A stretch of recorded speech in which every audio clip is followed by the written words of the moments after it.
नमस्कार। पुतिन की एक बार फिर से रशिया में राष्ट्रपति के रूप में वापसी हो गई है। जी हाँ, अभी रशिया में हुए जनरल इलेक्शंस में राष्ट्रपति पुतिन एक बार फिर से भारी मतों के साथ जो है वो राष्ट्रपति बन गए हैं और कहीं ना कहीं अगले 6 सालों के लिए भी अब वो तय हो गया है कि ये अगला 6 साल जो है वो रूस में पुतिन का शासन रहेगा। कई बातें बोली जा रही थी, कई सारी चीज़ें हो रही थी दुनिया में। इस समय आपको पता है यूक्रेन युद्ध को 2 साल हो गए हैं। पूरब और पश्चिम की बीच में वर्ल्ड वॉर 3 की भी बातें चल रही हैं। उस बीच में पुतिन का दोबारा से जीत जाना आश्चर्य नहीं करता है, क्योंकि जो लोग देख रहे हैं, समझ रहे हैं रशिया को, पुतिन को डिक्टेटर मानते हैं। जिस तरीके से उन्होंने वहाँ पूरी व्यवस्था पे कब्जा किया हुआ है। बहरहाल ये कोई बड़ी बात नहीं है। 2001 से जब से पुतिन आए हैं उसके बाद से इलेक्शन दर इलेक्शन उन्होंने जीते हैं। रूस में काम भी किया है। जिस तरीके से सोवियत यूनियन के विघटन के बाद से जो अव्यवस्था फैली थी और बिल्कुल कुछ भी व्यवस्था वहाँ थी नहीं, उसके बाद पुतिन का आना रूस में तो रूसियों को मतलब एक स्टेबिलिटी तो दिया ही था। लेकिन उसके बाद जिस तरीके से उन्होंने सत्ता पे काबिज हो गए, उस पर कब्जा कर लिया, सारी वहाँ की जो व्यवस्था है उसको अपने कब्जे में ले लिया। और जिस तरीके से सोवियत यूनियन के बाद जो रूस आज़ाद हुआ था और रूस में लोकतंत्र की बात हुई थी कि रूस जो है एक लोकतांत्रिक व्यवस्था की तरफ बढ़ा था, वहाँ से फिर रूस को लेके वो एक जो है बिल्कुल ही एक ऑटोक्रेटिक सिस्टम में लेके चले गए। रूस में इलेक्शन तो हुआ है, लेकिन इलेक्शन जो है कितना वो ट्रांसपेरेंट था, इस पे सवाल है। और खासकर उस समय भी जब जहाँ पे कोई भी एक प्रत्यक्ष रूप से कोई एक उनके विरोध में कोई है नहीं। जो अपोजिशन में अभी हाल में नवेल्नी जो थे वो भी नहीं रहे, जो बहुत बड़े क्रिटिक पुतिन के थे। उसके अलावा कोई भी और ऐसा नहीं है जो राष्ट्रपति पुतिन को वहाँ पे चुनौती दे सकता था। तो ये नतीजा कोई हैरान करने वाला नतीजा नहीं था।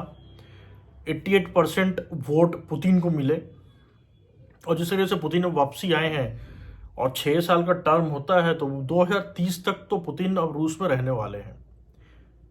तो मेरे ख्याल से देखिए बहुत बड़ा एक हमको ये देखना पड़ेगा कि जो अगले 6 साल है बहुत महत्वपूर्ण है। वो महत्वपूर्ण क्यों है? जिस तरीके से रूस और यूक्रेन का युद्ध चल रहा है, उस युद्ध में पहले शुरुआत में कई सारे सेटबैक्स के बाद रूस जो है अब दोबारा हावी होने लगा है। अमेरिका में भी बाइडेन जो है, जो कि यूक्रेन के सपोर्ट में रहे इन पूरे दौरान में और उन्होंने पूरे पश्चिम को एकजुट किया, वहाँ पे भी अब दरार नज़र आ रही है। जिस तरीके से डोनाल्ड ट्रंप, जो कि बिल्कुल ही यूक्रेन को हथियार देने के खिलाफ हैं, वो दोबारा से राष्ट्रपति बनते हुए नज़र आ रहे हैं। तो अगर ऐसा कुछ होता है कि डोनाल्ड ट्रंप जो है वो दोबारा राष्ट्रपति बन जाते हैं, तो फिर यूक्रेन का क्या होगा? और जिस तरह से उन्होंने अपने एक भाषण में बोल दिया था डोनाल्ड ट्रंप ने कि जो देश जो है वो नाटो में जो अपनी भागीदारी नहीं देंगे, जो 2% जो डिफेंस बजट है जीडीपी का, अगर वो पूरा नहीं करते हैं तो वो रूस को खुली छूट दे देंगे कि उन देशों पर अटैक करें। तो इससे मतलब कहीं ना कहीं रूस जो है वो इन चीज़ों को देख रहा है। और डोनाल्ड ट्रंप का आना अमेरिका में, मुझे ये लगता है कि रूस के हौसलों को और बुलंद करेगा और रूस जो है वो केवल यूक्रेन तक नहीं रुकने वाला है। अब बाइडेन ने भी अपने state of the union speech में बोला था, क्यों नहीं रुकने वाला? देखिए हमें समझना पड़ेगा इस पे पास्ट में क्या हुआ है, पुतिन क्या चाहते हैं। बहुत लोगों को लगता है कि नहीं यार, ये नाटो का ईस्टवर्ड एक्सपेंशन हुआ है, पुतिन उसके खिलाफ थे इसीलिए पुतिन ने ये स्टेप लिया। नहीं, आप समझने की कोशिश कीजिए। जिस तरीके से 1991 में सोवियत संघ का विघटन होता है, सोवियत संघ जो कि जैसे एम्पायर था, मतलब एक उसका पूर्वी बर्लिन, पूर्वी जर्मनी तक, वहाँ से उसका जो स्फीयर ऑफ इन्फ्लुएंस है वो घटते घटते घटते आज उसके बिल्कुल बॉर्डर पे आ गया है। तो कहीं ना कहीं देखिए, यूक्रेन की तो बात अलग है। मतलब राष्ट्रपति पुतिन जो है यूक्रेन को एक अलग देश मानते ही नहीं है, वो उसको रूसी साम्राज्य का ही हिस्सा मानते हैं। तो इसलिए वो यूक्रेन के स्टेटहुड में यकीन करते ही नहीं है कि वो एक कोई अलग देश है। ठीक है, जैसे कि हम जानते हैं कि रूस का भी जो नाम था वो कीवान रूस के नाम पे पड़ा था, जो कीवान था, कीव जिनके नाम पे है आज। तो खैर वो एक अलग उनकी अपना है, सोच है। बहरहाल हम बात कर रहे हैं कि राष्ट्रपति पुतिन के सत्ता में वापस आने से इसका क्या असर पड़ने वाला है दुनिया भर में। एक तो ये जो आशंका जताई जा रही है कि जो थर्ड वर्ल्ड वॉर है वो छिड़ सकता है। कई जगह आप देखेंगे बोला और लिखा जा रहा है इसके बारे में। तो क्या ये कितना सच है? अगर हम देखिए, हमें समझना पड़ेगा जिस तेजी से समीकरण बदल रहे हैं, राष्ट्रपति पुतिन को ये विश्वास हो जाना है कि नहीं, अमेरिका जो है वो कमज़ोर हो चुका है, वो जो है अब उनको उस तरफ जो है कुछ नहीं कर पाएगा, यूक्रेन की मदद नहीं कर पाएगा, तो इससे ज़्यादा गंभीर नतीजे होंगे। रूस जो है वो कोशिश करेगा कि वो अपनी जो यूक्रेन के बाद जो बाल्टिक स्टेट्स हैं वो उनकी तरफ भी बढ़े। तो बाल्टिक स्टेट्स में इस समय जो है खासी बेचैनी देखी जा रही है। चाहे एस्टोनिया हो, लिथुआनिया हो, ये सब सोवियत यूनियन के हिस्से थे। मतलब ऐसा नहीं था कि ईस्टर्न यूनियन का पार्ट था ये, ईस्टर्न यूरोपियन यूनियन, ये सोवियत यूनियन के हिस्से थे जो सोवियत यूनियन से अलग हुए थे। और ये वो दो देश हैं जो अकेले दम पे रूस से एक दिन, एक घंटे के लिए भी जो है बचा नहीं सकते हैं अपने आप को। अगर नाटो का सेना ना रहे, नाटो वहाँ मदद ना करे, तो रूस को ये एक घंटे में ये पूरे देश को जो है रूस ख़त्म कर देगा।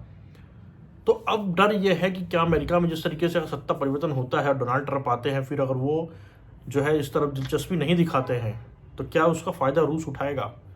और रूस उठा के अगर किसी बाल्टिक स्टेट से हमला करता है रूस, तो फिर क्या होगा? फिर नाटो में जो एक पे हमला और सभी पे हमला माना जाता है, उससे क्या होगा? और नाटो और यूरोप और रूस जो है वो आपस में टकरा जाते हैं और अमेरिका बीच में आ जाता है, तो फिर क्या स्थिति बनेगी? क्योंकि जब हम वर्ल्ड वॉर की बात करते हैं, तो हम सेकेंड वर्ल्ड वॉर और फर्स्ट वर्ल्ड वॉर की जब बात करते हैं, तो हमें एक चीज़ ध्यान देना पड़ेगा कि उस समय वहाँ उस दौरान जब युद्ध हुआ था, तो उस समय कोई भी जो देश था, फिर चाहे अलाइड पावर्स हो, चाहे एक्सिस पावर्स हो, उनके पास न्यूक्लियर बॉम्ब नहीं था।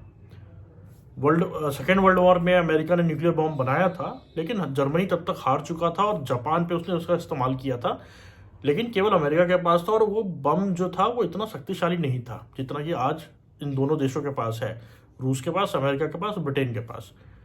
तो अगर वर्ल्ड वॉर होता है, वर्ल्ड वॉर 3 अगर छिड़ जाता है, तो क्या ये पूरी इंसानियत की जो है खात्मे की शुरुआत हो? क्या धरती से जो इंसान है वो ख़त्म हो जाएंगे? मुझे लगता है इसको देखना होगा और बहुत ही इस पे जो है हमें सोच समझ के इसका अध्ययन करना होगा, क्योंकि दुनिया कहीं ना कहीं जो है वो एक टकराव की तरफ बढ़ती हुई नजर आ रही है। धन्यवाद।